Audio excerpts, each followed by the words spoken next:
Welcome, everyone. Welcome to the Real Talk Show with Dr. India White. I'm so excited to host you guys tonight. I hope you have been having a phenomenal week. There's so many great things going on in the world. Happy Thursday to you. And I'm excited because I know the weekend is around the corner. I've had a phenomenal week. I've been able to meet with some wonderful leaders across the state of Florida. I'm giving a special shout out to Hillsborough County because they just have everything right to me. I'm just so excited with what they've got going on.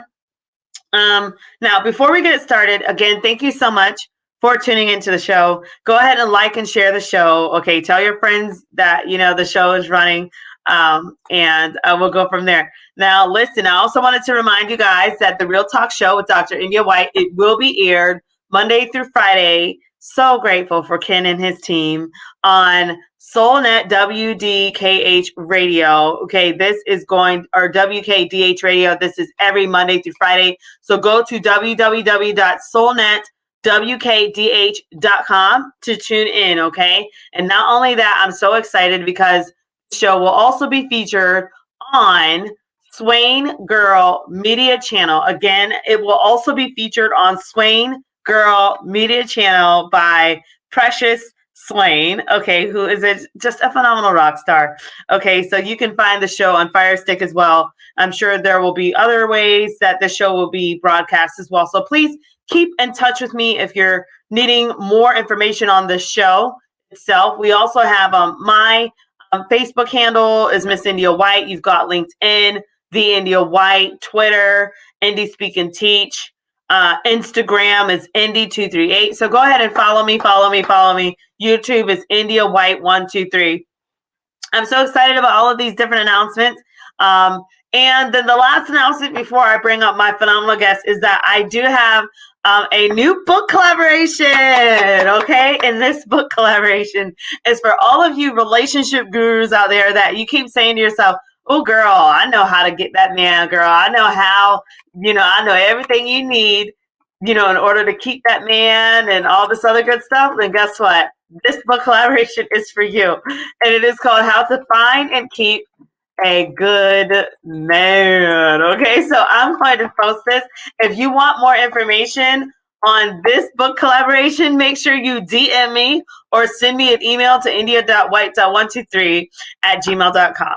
Okay, so I would love to have you in there. It is first come, first serve. Slots are already filling up. So I wouldn't give it more than a week or so to see this really start getting to where it needs to be. Now, I said a mouthful. I am ready to flip the switch a little bit and talk about some of the things that have taken place this week in regards to mental health and other things like that.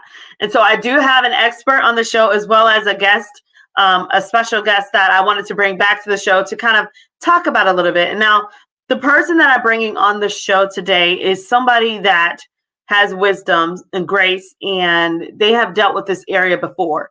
And so with that said, I'm going to bring on Monica Leek, who is an expert in her own right, and she has her master's in divinity, and she is just taking taking life by the horns and is just making it happen. And so with that said, Monica, welcome to the show. How are you? I am great. Thank you, Dr. White, for having me. Yes, it is such a delight to have you. Now, again, thank you so much for all you do. Tell us a little bit about yourself, Monica. Where do I begin? To keep it simple, I am an associate minister at my church at First Baptist Church, Vienna. Do a lot of teaching and as well as outreach work outside of the four walls of the church, engaging in the community, issues of homelessness, and helping people in transition. So those are passions of mine, and as well as doing some advocacy work. My background is in speech language pathology. So as a school-based speech therapist, I work in the special education department and have watched things happen within special education. I understand the pipeline to prison. I know the data, and my concern is having parents understand how to access the system, how to navigate the system. And too often, parents of color get lost in it, or Mhm. that they sign and drive and don't realize all of their rights to Wow. be the best advocates for the needs of their children. So you need someone on the inside, someone who's knowledgeable of the system to help you walk through that process. And that's part of the reason why I've applied to some doctoral programs, because this is a passion that's dear to me, and I want to develop a plan or a program that would lead to a certification for national advocacy, because there's really not one. When it comes to that, you've got people who are claiming to be advocates in special education. They take one or two classes and come to meetings using a lot of vocabulary they don't know how to apply. So we need to Wow. right the wrongs and fix it. Yes, this is incredible. I'm so happy that you're talking about parents advocating for their children. I can tell you personally, and as a mom, I've had to be mama bear and advocate Mhm. for my children. Even my son, he's a gifted learner. And there Mhm. are times that certain school districts will say, oh, well, we don't service all kids with a gifted plan, or we don't, he's not going to need that. And it's like, if I was just that sign and drive parent, who knows what type of education, what Mhm. type of quality of education my child would receive. So I want to say thank you for being that person that's going to be able to share that knowledge with many parents across the nation, so that they can have an awareness as to how they can advocate for their child, so that we can begin closing these achievement gaps. Mhm. So with that said, so tell us, how did you balance this idea of, I guess, going to school for ministry and then speech pathology, and how did all of this unfold in your life? The speech pathology, of course, came. No, it really didn't come. It came in sync with ministry. My parents are both educators and Okay. teachers. My father taught foreign languages on a college campus, on a historically HBCU at Livingstone College. My mother worked in the public school system as a special educator, and both of them served in ministry. My dad was also a pastor. So watching them Wow. navigate it, they gave me a model for serving and teaching and engaging in that process. So I had this model. I served in ministry all of these years alongside, whether it was like being a Sunday school teacher, or being on like the usher board and the missionary, Yeah. the junior society, all the youth auxiliaries that you do when you're a Mhm. kid. And so coming up in that, you feel at some point it becomes a sense of call, and you pray about it, you dream about it, and okay, God, what is it that you want me to do? Right. And so while I'm in that process of navigating, I actually my uncle had a stroke, and one Hmm. of the things that happened was I got to sit in on his speech therapy session. He gave his speech therapist the hardest time ever. I'm like, oh my gosh, this poor woman. But I saw what she was able to get out of him, and the procedures, and so it intrigued me. I'm like, okay, so it's a communication thing. You have the capacity of working one-on-one. You have different settings. You have this wide range of you know things that you can target. I mean, you can stroke victims, you can, persons who are having swallowing disorders, or um, processing delays and deficits, or, speech apraxia. So there's like this whole world that opened up. So it's a matter of communicating communication um, on behalf of God and ministry, and then the idea of helping people communicate. Kids Right. who are nonverbal and don't have access to means of verbal communication, how can we help them do that? And so those paths intersected for me, and I ended up pursuing an MDiv. I completed MLS, which is a Master of Library Science, because of the merge developing. I wrote an IDEA grant years ago to establish a assistive technology lending library. Okay. So all of those kinds of things were like, that was service to the community. It was providing access to kids and families that would not have access to, all of the techie devices if there wasn't a resource, available where they could check out, a Right. device. They could check out a Big Mac switch, or they could check out, Go Talk 9 or Go Talk 20 or something that had all of those wonderful pictures and things that help children communicate who may be nonverbal. So those Hmm. paths just intersected, and they continue to overlap for me even now. That's awesome. And so, my question to you is, what do you think is the most beneficial part of what it is that you do every day as a speech pathologist? The light bulb moments when, when a kid gets it. Um, when you've worked with a child who's, they're trying to get their tongue and teeth to coordinate, and Oh, it's just it's all over, and they're listening to you give directions. They're watching you in the mirror. We're doing exercises and oral motor exercises and all kinds of fun things, different things to get them thinking about how this process of speaking works, or strategies for just recalling vocabulary and making word connections and associations. All of those things, when that light bulb moment gets set, and they get it, and then they're able to tell you, oh, this is what I did, or I can do that now. And when we oh, have our graduation parties, because I do have graduation parties, for my kids. It's a thing, and my kids look forward to that because they know that they've mastered something, and wow, they're that's able, awesome. we give them a way of tracking, okay, these are our goals.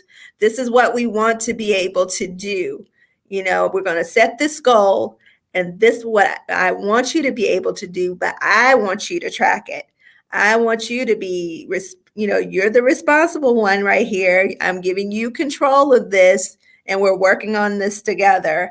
And we're, so we can reach our targets, and they can chart it and color it in, or do whatever. Now Right. everything, all of those markers are, digital for the virtual environment until we get back in the building Excellent. and phasing and all that wonderful stuff. But seeing Yeah. that light bulb moment and things begin to click, and now they've got it, is like the most rewarding thing.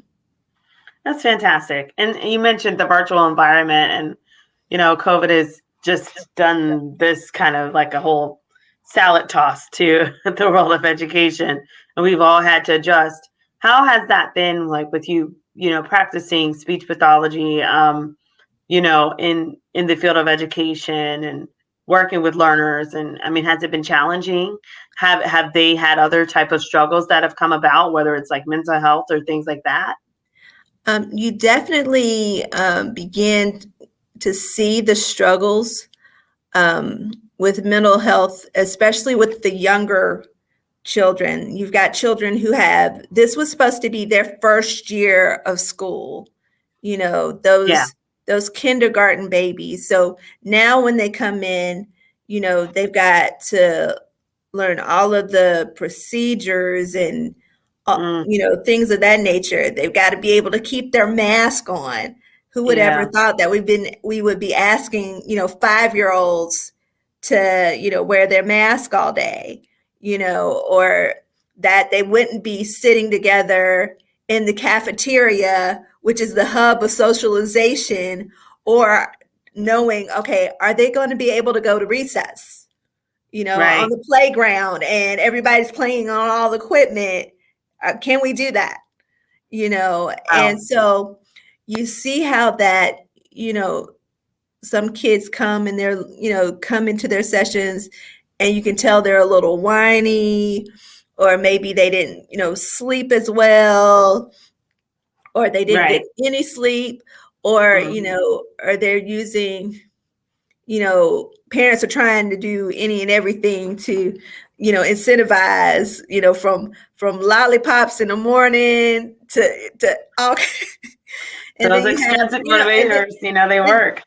and then you have those things that are beyond your control, like the technology piece that may be beyond your control. Because at the beginning, back in the spring, when we came back after like a week or two of being out, and we came back and we're in this new process of virtual learning, you had to address the issue of having access. How many Right. kids did not have access to internet at home? Great, we found the funds to get the technology, but if parents don't have internet access at home, what do you do? And then what do you do when, providers say, okay, we're going to provide at a reduced rate or free for a time, for a period? How long does that extend? You Right. know, and then you're not thinking that far in advance, because these kids are going to need it, still need that Yep. access, whether we're fully virtual, or in person or not. They're going to still need that kind of access, especially, as we phase back in, the Exactly. building. So there are a lot of things, just the, socialization piece, and um, the visual and physical impact that it has on children who are yet developing. So we don't take in consideration that children this young are still developing. Their brains are still developing. They're still Right. developing socially, emotionally, and physically. So if all of those areas are not being addressed because they are, stationary for a certain period of time. Yes, you have, flex time built in, and you have an asynchronous day, but for those other days, you're sitting in front of a computer, and maybe Right. you're at a, you have that break, that short 15-20 minute window break. But if you got to get back on, is it really a break after, I know how I Right. feel after Yes. visually being tied or glued to screen, for just a Right. couple of hours. And now you're asking a younger child to be able to do that, like they're Every day. employed, like they're Yeah. fully, like they're at a desk job. You're asking them to have, you know, a desk job with no pay, Yeah. no benefits, and then you're not able to give incentives or anything of that nature. So I know. it's a struggle for young kids, and I my heart goes out to them, as they're making the transition, and for all of the educators who've had to adapt, who took a whole curriculum designed for hands-on pencil paper, and now, okay, we got to convert everything to interactive PDF, or we've got to have some interactive games or activities that correspond to the vocabulary unit, or the reading levels and all those kinds of things, so that kids can have access and we can track it and monitor. So you're finding all of these programs and tapping in and relearn and learning all of these programs, because here you go. First, you're learning, you're learning Teams, you're learning Google Classroom, you're learning Zoom. And so you're learning all of these different things, and navigating, and screen sharing, Right. and making sure all your kids are, tuned in and following up on kids who may not have tuned in, and sending Right. communications and all of the things that you're doing to track. So, teachers really deserve, some extra love and some grace and Yes. understanding, as they've had to deal with the pandemic too. They've had, many have children of their own, so they're dealing with the same things that parents are. So just encourage, people to give your educators and administrators some grace, Yes. as we're transitioning across, the DMV area, DC, Maryland, Virginia area, back into the buildings and phasing in. And soon all of us will be, by the end of the year, all of us will be back, into our buildings. So just a little love and grace, please. Oh, this is so nice. And listen, I want to talk a little bit more about mental health. I've got some stats that I was able to pull from NAMI.org. And I'm going to pull up another guest as well, just briefly. So he also is a student that can talk on a student perspective about these stats as well.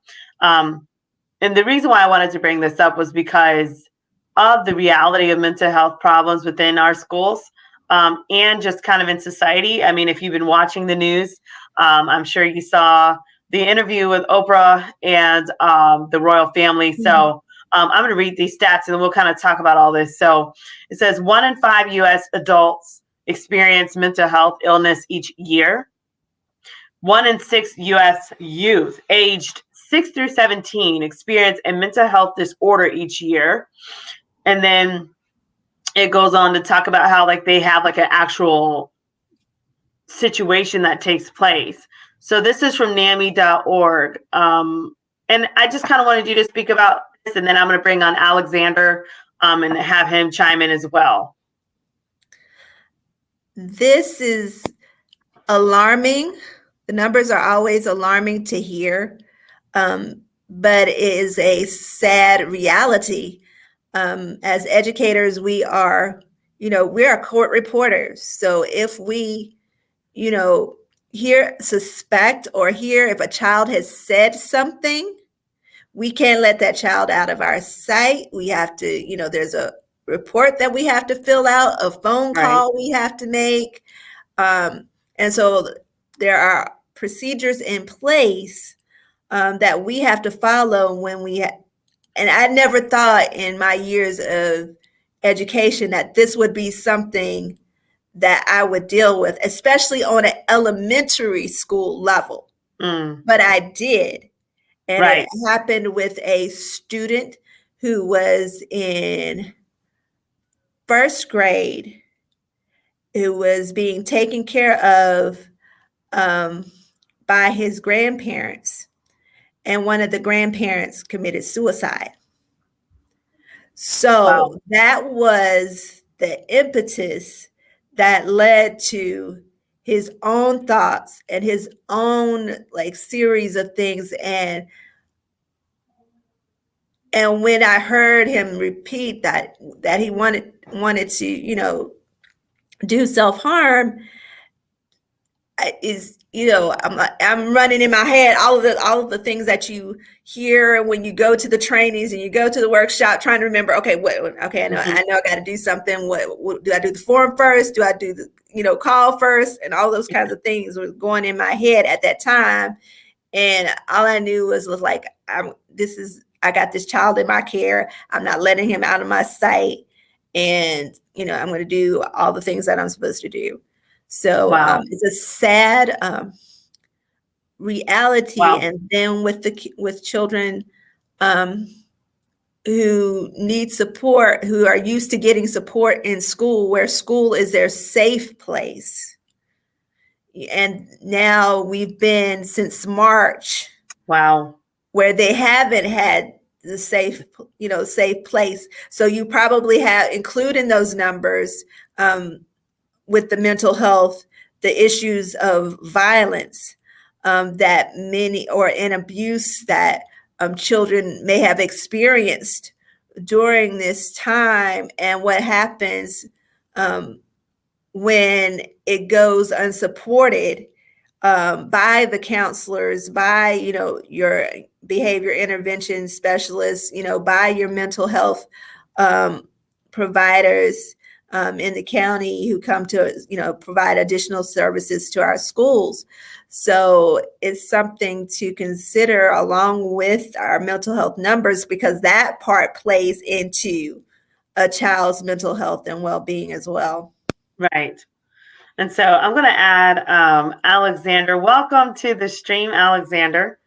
Let's see if I could do another. Good evening, India. Good evening, I'm trying to see what I like best. I think I like. It's like no, I'll Zoom go back to conference this almost. one. I know I had us looking all kind of fun ways, but I like this one the best. Welcome to the stream. Welcome to the Real Talk Show with Dr. India White. How are you, Alexander? Can you? I am doing wonderful. I thought I was going to call in at first, but I realized and I looked over. I was like, oh, I'm already on the call. So, well, listen, you've been hearing this conversation about mental health, and you're a high school student, right?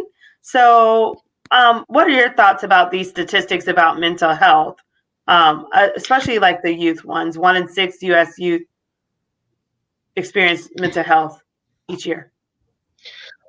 Well, I think first and foremost, India, is that, here in Hillsborough County, we are, especially as a high school student, mental health is at a high risk because, some of our students are, teenagers and, are, trying to make some, they're almost like, do I make a good decision? Do I make a bad decision? So the district has adopted they have been doing this for a while. I've been doing this since I was in 6th grade, where they call you into the auditorium, meaning every single person sits down and you have to take a laptop from a laptop cart, and you have to basically write down a 3-page report about what you learned in the presentation. However, with COVID, we had to do it virtually, so through Zoom. And I remember asking them, who was a school psychologist, I remember asking them, I was like, what is your key focus on mental health? And she's like, well, the person's well-being.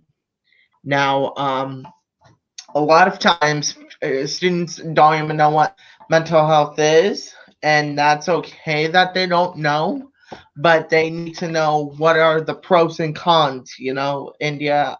So they need to, for example, I try to do, if I'm not busy with something, I usually do weekly Zoom check-ins with my friends to see, how they're doing. Half the times my friends on social media live, in Indiana, and I tell them, I was like, if you need anything, just give me a call and we'll set up a time to chat. So that's what I believe mental health is. Excellent. And I'm sure you guys have heard about the incident with not social media, but the Oprah interview and just things going on in the news overall with mental health. I mean, if it's happening, it's even happening in the royal family. So I didn't know if you guys had any thoughts about all of that. I mean, I know for me, I was just kind of shocked about all of it. Still kind of chewing on it, trying to figure out how, and so I didn't know, Monica, if you wanted to speak to that or. That interview was a lot to take in, because it was a reminder on some levels that even across the pond, where everything seems grand and wonderful and stately, and the rich history and legacy and tradition, in a place that has those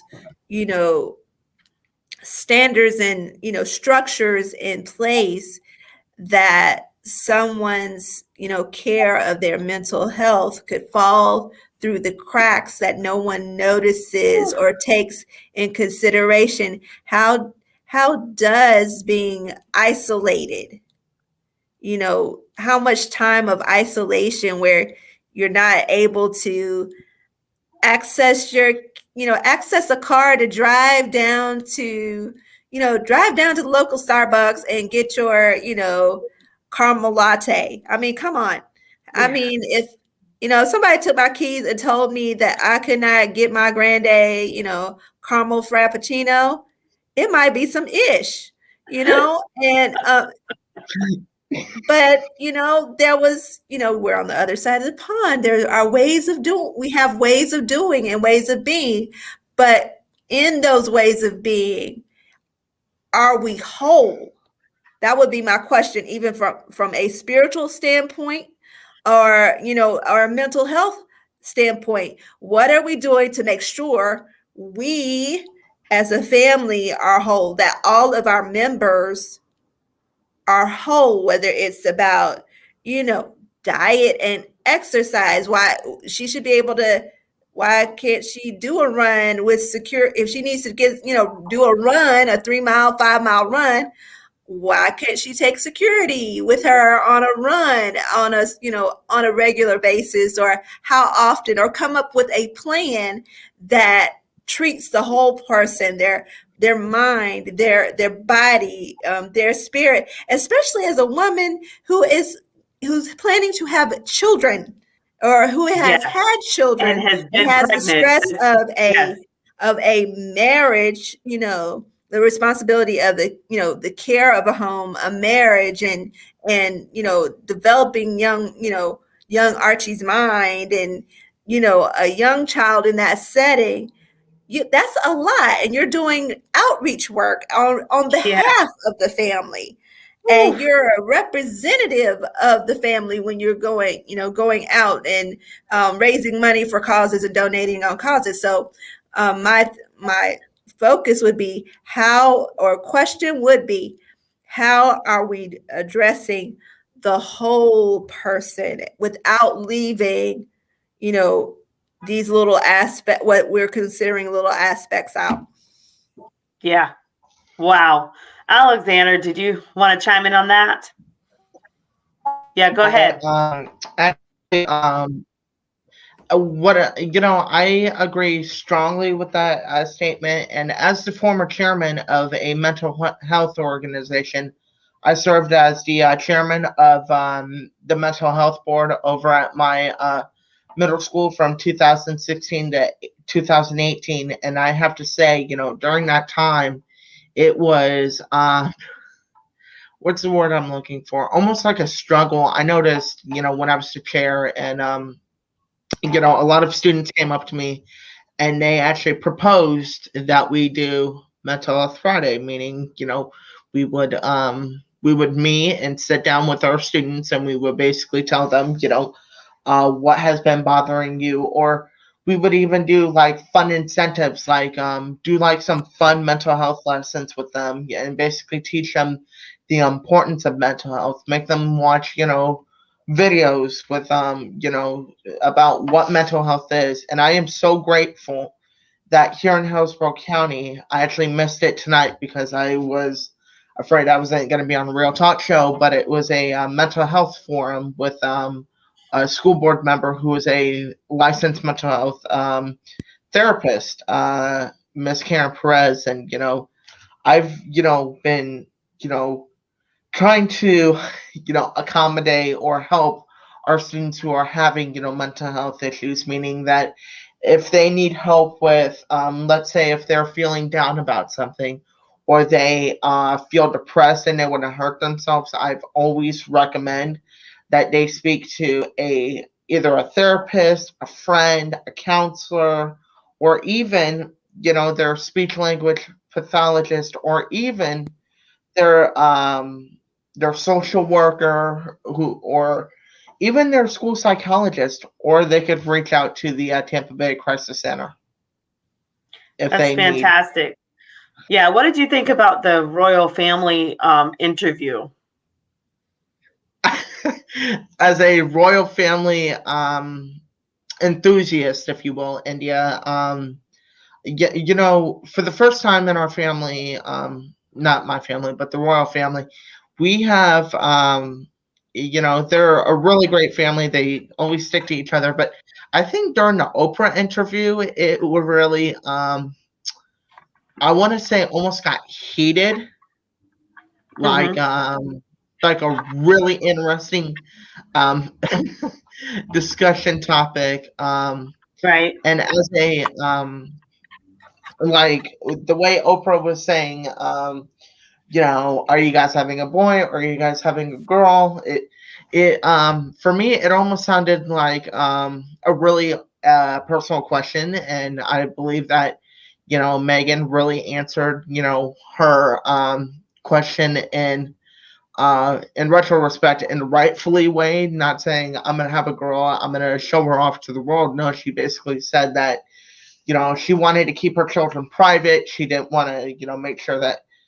you know, I'm just basically summarizing here. You know, I'm not trying to, you know, go full in depth with that, but, you know, she really said, I'm going to raise my children a certain way and let the royal family do whatever they want to do. And, you know, I mean, I love the royal family. I mean, you know, my family comes from the royal line. I believe King Henry VIII, on my mother's side. So I got a little bit of royal blood in me, if you will. So I believe strongly that Megan should raise her own children without being feared by the press. Well, thank you so much, Alexander, for sharing. I know there was I'm still chewing on the whole race bit of it all. With the question about the baby skin color, if it's how dark the child's gonna be, what does that matter? Like, I mean, that's Monica. I didn't know if you wanted to chime in on that. I'm still just questioning that as well. Like, this is 2021. Yes, what you said is 2021, and the sad thing about it is that we're still dealing with this issue of color, and that even within our own community with colorism, um, it just goes so far back and it's so entrenched into our narrative. What do we do to root it out? We can take all of the sensitivity training in the world. We can take all of the diversity and inclusion training in the world. But if in our hearts we believe that because of a person's color, I mean, um, that's a part of one's biological makeup. And dare I say that as a faith-based person, I say we're all made in the image of God. And so if we're made in his image, then what has color got to do with anything if we are all in the image of, our creator God? So the lightness of our skin should not, or the darkness of our skin should not come to play, but it is a sad thing that it continues to do so in 2021. For me growing up as, a lighter skinned child, people, would think that I was, stuck up or, or high posted or thought I was better than anybody. But who took the opportunity to get to know me or interact with me? And then Right. for a good part of my life, I was the one Black kid in class. So that was their experience of Blackness by having this little light-skinned yellow girl in their class. And why do you have little curls on the back of your head? And Wow. this is my natural hair. I got it pressed. My mama pressed it on pressed it as best she could on Sundays, and Sunday night, Saturday nights, or whenever she did it. But sometimes, she couldn't get as close as she wanted to, and that kitchen in the back, you did the best you could. So Right.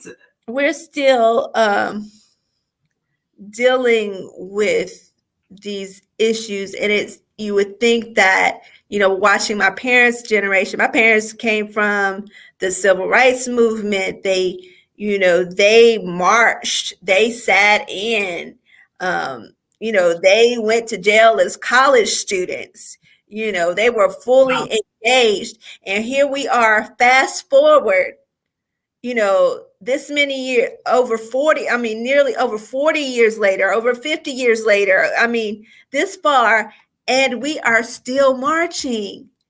We're still carrying protest signs. We are still demanding our right to vote in 2021, that we can change voting times around in African American districts, or we can close zones down, or we can decide we're going to redraw the lines around African American centered districts. That's concerning, especially for those who claim to be, of faith, and it's concerning. And I am, either you're my brother and sister in Christ, or you're not. I appreciate There's a character thing that comes with being a person of faith. There's a mandate that comes with being a person of faith, and I always, as another part of my MO is that I'm a poet, and most of my poetry deals with themes of social justice. So Micah 6:8 is my go-to.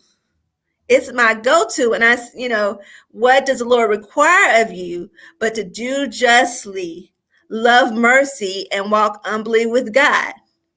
And so when I can't have my vote, when I don't have access to health care, when I'm struggling, I'm working and struggling to pay my rent and put food on the table for my children, and you can go around in your state employed car, or have your driver and your lifetime, or however your insurance policy, that and be covered, or that I don't get leave as a mother for a pregnancy, or I don't, or fathers can't get paternity leave. Just some of the things that are just basic needs can't be met. That's a problem. That is a serious problem, and we are still in 2021, fighting the power, like Public Enemy said all those many years ago. We're still, fighting for that access, fighting for just the cause to be. Can I just be my beautiful Black self, and y'all deal with it and be okay? I wanted you to see this comment that Christina Raj put. She's in India, the country. Welcome, Christina. And she said this problem is all across, meaning she's even experiencing some of this, probably even over in her country. So I think that I do want to celebrate, the strides that have been made. Mm-hmm. But I just thought it was very interesting, everything going on. And I'm so grateful that you were able to speak to that. And so you spoke a little bit about poetry. And I want to go back to that, because you did recently do a work. You're a poet of She Breathes. Congratulations. Because Thank you. was selected. So I want you to talk to us a little bit about that. This piece, this particular piece was a take on the Genesis story.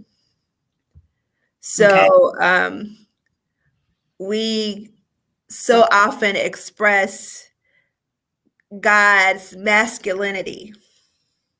And I'm not trying to mess up folks' theology and argue, your expression or understanding of God. But in the moment of, speaking about God and his characteristics and the characteristics, God has characteristics that are both masculine and feminine. That scripture calls him the many-breasted one. And there are other feminine characteristics that are associated with God. So, in light of that, I wanted to take the creation story and take it from the perspective of God as woman, and woman bringing life and creation um, to the world. So So are you saying that's that concept. can you explain that? Because I've not heard this And before. it, So I've always heard, the creator is masculine in what he does and, he sits on the throne, whatever. Okay, that's what I've heard. That's what I was taught in Sunday school, whatever. So are you saying that that creator is now a female, or are you saying that that creator has a side of them where he does his great work also through the female by creating life, giving birth and things like that? Like, I don't know. Could you explain that?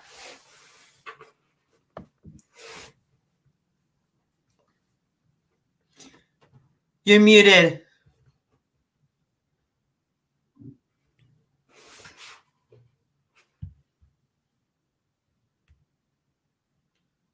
Monica, we can't hear you. okay, so I can hear you now. Yay. I'm not giving God gender. Oh, okay, gotcha. So I'm not assigning. I'm not. And I'm not assigning God gender. So I'm in the expression of God. Yes, we use it. Okay, let me work on my volume. Yeah, Okay. we can hear you. You're fine. Yeah, we can hear you. Index. Can you hear me now? Yes. Okay. All right. So when we look at God and all of the things we learn, I'm not tearing down anybody's theology, but I'm expanding it so you look in scripture and see those characteristics that we associate with the feminine gender. Okay. Okay. So I want you to not just see father, because think about how many um, people in the world experience not having father or do not know father. So they don't know what it looks or feels like, but they can relate to the scriptures or understand God, that part of God that speaks to the mother role. Okay. So it's the idea is just looking at the roles of God, not to sign gender and say God is mixed up in identity or that kind of thing, but to look at, masculine and feminine traits. Gotcha. Okay. And I understand, I understand that looking at the roles that the creator God would play, I guess. And That's a very interesting word. I don't So want us, people to put God in a box or limit God to what God can be and do in terms of, God is God. Right. And I think everybody is trying to figure out. So this was just yeah. Another a take on, if you would look at, I remember my first reading of a work by Nikki Giovanni, and it was the poem where she talks about, I was born in the Congo. So it was like, fresh take.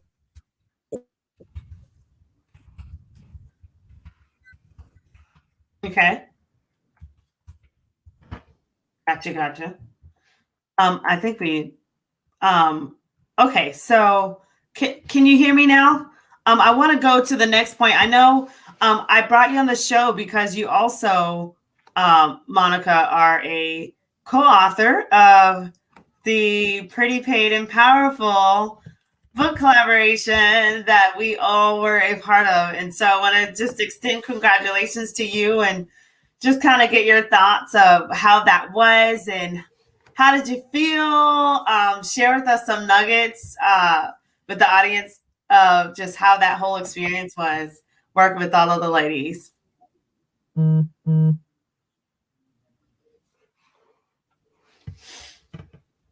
I can't hear you, Monica. You might have to type it in, which is fine.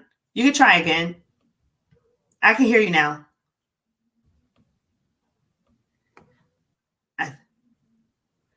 No. I apologize. I think it's your sound something. But just type it in the chat until we're able to figure out the sound. Let's see. Yes, I can hear that. You've got some fans over here in India. So they said, hi, Monica. We're just waiting to hear you. Yeah, we've got some pretty cool. Okay, can you hear me? Yes, I can hear you now. Okay. She said collaboration was the key word for the book collaboration series. Yeah. How so? Yes. Mm-hmm.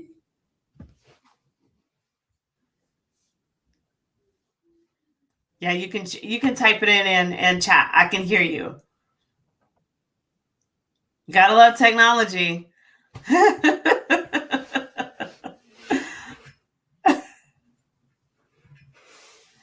Yeah, I still can't hear. I think she typed it in the chat. Let's see. She said, okay, it was wonderful to bring women across different fields together. I agree. It was fantastic, from all over the globe and everywhere. It was phenomenal. And so, yeah, I'll be looking at your chat and seeing if we can hear you as well. I'm so grateful that people have practiced such compassion with all of the different technological difficulties. Was a powerful collaboration. Yes, I can hear you now. And emphasis on the word.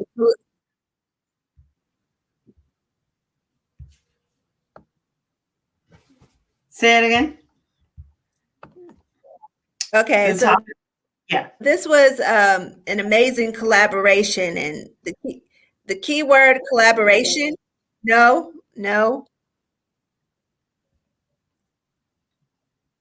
You said the topics were diverse.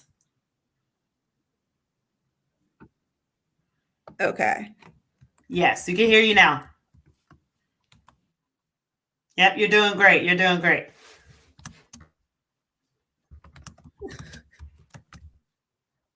So yeah, and Christina says, congratulations to both of you on the launch of the beautiful book. Wow.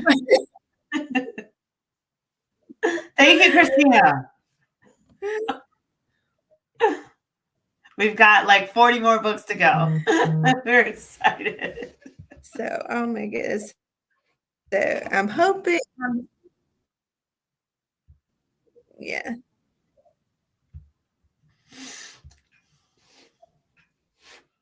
So we're waiting on she said it was everything in one book. She said so we covered mental health, spirituality, physical well-being, and entrepreneurship. That's phenomenal. Yes, exactly. All about just different things to inspire women in 40 days. It's a great read. Like technology is great when it works and Right. when it functions like it's supposed to. Exactly. Agreed. So yeah, so how did it feel when we finally were done? How did you feel?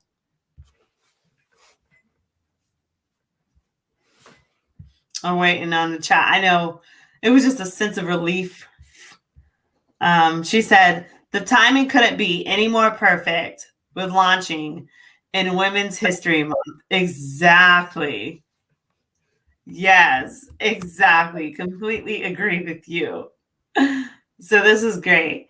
Christina says, she said the title is different and unique. So yeah, it was pretty neat. It was really kind of like just popping at you, like just eye-catching, pretty paid, powerful, 40 days of empowering the woman within. And it was just really neat. And it's just like a light, feel that you get to it, which is really neat. So I enjoyed it.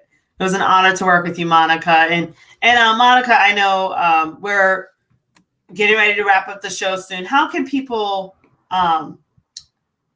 yes, and it does. It hits who we are. Monica said it hits who we are. So, Monica, can you provide for me, please, your information? How can we stay in touch with you for those that want to purchase a book from you, for those that might want to work with you as a speech pathologist, or they might want you to come and minister to where they are? How can we get in touch with you?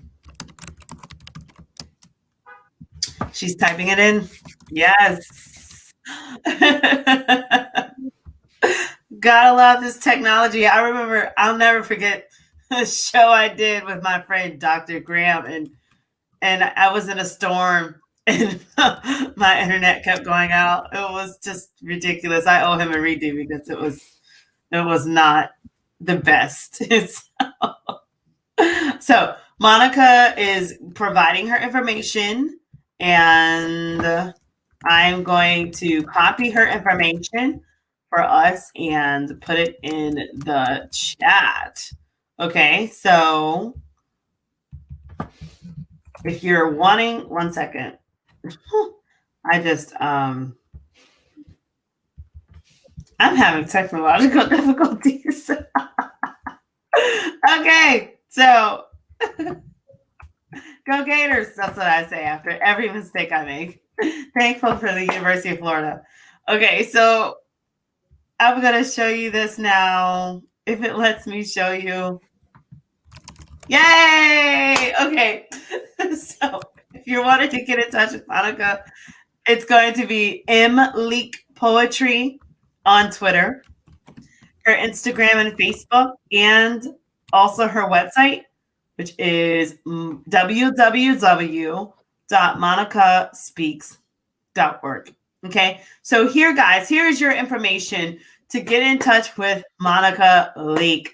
Okay, I'm sure she is on demand, so please do not sit on this information. If you're wanting a book from her, from the Pretty Paid and Powerful book collaboration, if you're wanting to use her at a women's event, or if you're wanting some assistance with speech pathology, or you want some extra information and education, then reach out to Monica here at Leak Poetry on Twitter, Instagram, and Facebook, or at www.monicaspeaks.com.